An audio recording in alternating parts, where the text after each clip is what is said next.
দুর্যোগের সময় আমরা তিনটি বিষয়ে আমরা কাজ করে থাকি, শুরু পূর্ববর্তী, দুর্যোগকালীন এবং দুর্যোগ পরবর্তী।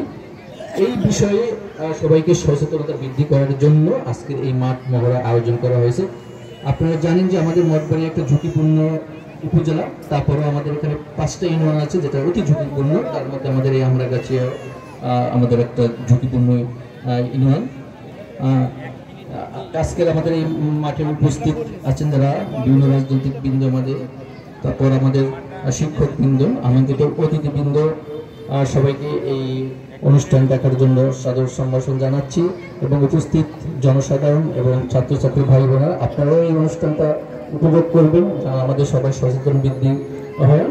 এই বলে আমি আমার সংক্ষিপ্ত বক্তব্য শেষ করছি। ধন্যবাদ সবাইকে। আপনারা অনুষ্ঠান শুরু করুন এবং অনুষ্ঠানের শুভ উদ্বোধন ঘোষণা করছি।